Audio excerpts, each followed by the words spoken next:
So the Lakers face off against the Phoenix Suns tonight without LeBron James, and it's now looking like their chances at the play-in/the playoffs are in jeopardy. The Lakers need LeBron as he's been their best player this season and has been able to provide on every aspect of the game this season. And overall, he does most of what the Lakers really need him to do. You know, rebounding, playing defense, playing the five, which we will talk about later in the video, and even running the point guard sometimes. And the supporting pieces on the roster definitely need to play well tonight, as they always find a way to be lackluster. Sometimes without LeBron, they either are bad on offense or defense and kind of look lost without him, you know. So we need to see Anthony Davis and Russell Westbrook tonight play and step up for this team, as, you know, without LeBron James, they really do need a leader, and that supposedly would be Anthony Davis or Russell Westbrook. And with the Suns being a powerhouse in the West as of right now, you know, with Chris Paul, Devin Booker, and DeAndre Ayton, today we're going to be talking about how the Lakers still can make the playoffs and going into depth on their roster and overall where I see them moving forward in the future. So what's up? My name is JDC. If you like the video, drop it down below, subscribe to the channel. I'd appreciate it. We got a Lakers video here for you Lakers fans, so I'd appreciate it if you guys drop a like and subscribe to the channel. So first, we got LeBron James, who's been in the MVP race for years to come. This season, he's averaging around 30 points per game, 8 rebounds, and 6 assists. He's getting it done on both ends of the floor, as the Lakers have run him at the 5 sometimes during the season with AD out. And with some injuries, obviously, you know, playing the 5 for most of the season, you're going to have some injuries. And LeBron definitely has picked up some this season. So with Anthony Davis back in the mix, hopefully LeBron is a little bit more healthier. But LeBron's longevity and his ability to still be good at 37 is pretty crazy. And honestly, even surprises me sometimes, because I feel like LeBron, he still plays like he's in his mid-30s or even in his 20s, which is pretty crazy to me because it pretty much says that he hasn't aged at all. And he's been a top candidate for the MVP, like I said, but he probably won't get it this season. He's been a top 5 candidate for most of the season, but he's been injured to a degree this season, and, you know, with other players such as Giannis, Jokic, and Embiid playing more games than him, I definitely don't think he's going to be a front runner for the MVP moving forward. But he still is a pretty great player, still top 5, but, you know, isn't going to be MVP anytime soon. So his defense is also unmatched, as he's been able to guard 1 through 5, and he can even lock down some bigger players such as Jokic and Embiid. Not saying that he can guard them for most of the game, I'm just saying that on some plays especially, he's able to hold his own. And at 6'9" and 250 pounds, he can run the small ball while also being able to switch on defense. That's really just the one thing about small ball, is that you're able to switch on defense even on the perimeter. I've seen most of this with the Rockets, you know, running PJ Tucker at the 5, Robert Covington at the 5.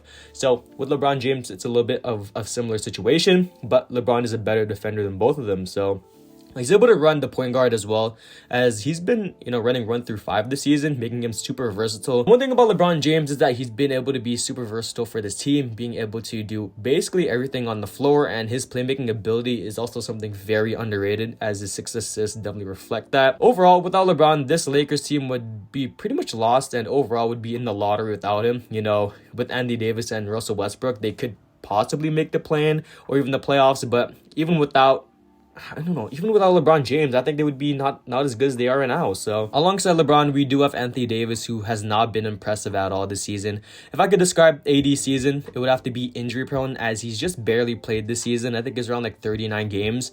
And the reason the Lakers have been struggling as much as they have on defense is because they did not have an interior defense or an interior presence in AD. And as great as LeBron is, he isn't a true center and has some trouble matching up against, you know, true centers like Jokic, Embiid, even KD, Giannis, you know, all these guys. And LeBron isn't going to be able to hold his own sometimes, as, you know, a full game of guarding basically a bigger player than you is going to be super tiring. So adding in Anthony Davis is going to be able to help them in the interior and even on the perimeter, as Davis is able to guard the perimeter as well. So Anthony Davis, when healthy, is a top 6 to 7 player in my books, and he's able to guard the perimeter and the paint, like I said. And this season, he's actually averaging around 23 points per game, 10 rebounds, and 3 assists. They're fitting, as he's one of the best big men in the league. But the problem with these stats is that he's only played in 39 games out of 80, which is super alarming because he hasn't even played majority of the games, which is already not great for his case. So Davis, he's been a very injury prone player in the last 2 seasons, and moving forward, if he's still injury prone, then the Lakers should be able to ship him off. So if the Lakers want to make the play-in or even the playoffs this season, they really need Anthony Davis to step up his game and carry the offense and defense when LeBron isn't available. He should be able to do this, as, you know, LeBron and AD, they do kind of have similar games. I think LeBron's a little bit more athletic, but Davis, he's able to play some great defense and offense too. And Davis, he's a great player. player, but I most certainly would like to see him actually try to make the Lakers win this season and overall just carry them to the playoffs, because as of right now, their chances aren't really looking that great. So if Davis starts playing at a high level in the next few games, they could honestly make it. So next we have probably the most controversial player on the Lakers, which is Russell Westbrook.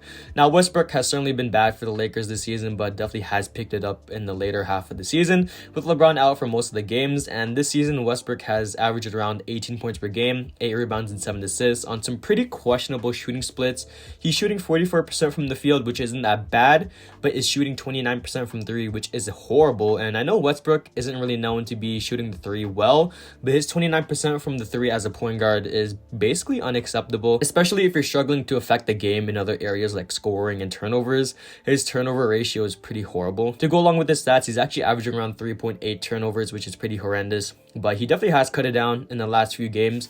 In the last 10 games, actually, he's been pretty much balling. I think he's averaging around 20 points per game in the last 10 games without LeBron. So he's been trying to carry this Lakers team, but their supporting pieces, who we will be talking about later. I think Westbrook is definitely far from being done playing basketball, but it's super apparent that he definitely has regressed in the last few years, taking a huge dip from last year comparing it to Washington. This year especially has been pretty horrible, but I still think he is a starting caliber point guard, and in the future, if a team decides to trade for him, I think he could still start on that team. And if I'm being honest with you, I think he won't be with the Lakers next season, but that isn't really too far-fetched either, because no team other than the Rockets really wants him. The Rockets want to trade John Wall for Russell Westbrook and their first-round pick, and if they do trade Westbrook, it would have to be with their 2026 first-round pick, or else there's pretty much no deal. And they really don't want the level of play that Russell Westbrook is playing at right now. And he does have a lot left in the tank and can prove the haters wrong in the play-in if they make it, but if he doesn't, then he's pretty much gone in the offseason. So next we got the role players, which have been pretty disappointing. First we have Carmelo Anthony, who everyone thought would be the scoring threat off the bench or even in the starting lineup at the 3, but he's been super underwhelming this season, as he's averaging around 13 points per game, 4 rebounds and 1 assist on 44% from the field and 38% from 3. Melo's been decent, but nothing to the expectations fans had from in the previous years. Playing with the Blazers, he was pretty amazing, but this season alone, he's been pretty subpar and underwhelming, to the point where fans are starting to question if it was a really good move to bring in Melo in the offseason. Then we have pieces such as, Austin Reeves and Malik Monk. Reeves has definitely turned it up in the second half of the season, but still needs some time to develop his fundamentals being a rookie. And Malik Monk also being able to shoot the 3, while also not, providing anything else, maybe a little bit scoring, maybe a little bit playmaking, I guess, even some rebounding, but his defense is kind of lackluster. And Monk and Reeves, they've both been bright spots for this team, but their defensive ability isn't really enough to really warrant them to be important pieces. Malik Monk is definitely on a cheap contract, and Austin Reeves being on his rookie contract, but overall they shouldn't be viewed as important pieces moving forward, even Austin Reeves at this point. So we also have Kendrick Nunn, who hasn't played one game for them this season at all. He was supposed to be this point guard off the bench that can help them with ball handling duties and overall just help them score. That's been going to DJ Augustine, who's been a late season pickup. But overall, he hasn't been able to play for them. And without Kendrick Nunn off the bench, they really don't have a good ball handler other than DJ Augustine. So overall, their pieces are a mix of, vets and some young pieces, but none of them are really defensive stoppers. And all of them are pretty subpar, a lot of old vets. We got Wayne Ellington too, Wendy Gabriel, who's also, pretty subpar. But overall, the pieces definitely need to improve in the offseason. If they can get Buddy Hield on the Lakers, if they can get even like Kyle Lowry, PJ Tucker, I would be pretty much fine with that. And overall, the Lakers, I think they have the ability to make the play-in, but they literally need to win every game moving forward and hope that the teams in front of them lose all their games to really just make the play-in. I think they're tied with the Spurs or the Pelicans. I forgot which team it was, but they are tied with one of them. So if they can win this game and the Spurs lose their game today, then I think they're going to be in the play-in, I want to say, or they should have a higher chance of making the play-in. Overall, they just need to win every game and hope that teams in front of them lose. So, Lakers, hopefully LeBron gets into the playoffs and hopefully they can just win and make some noise in the playoffs. So that's the video. I'm JDC, and all peace.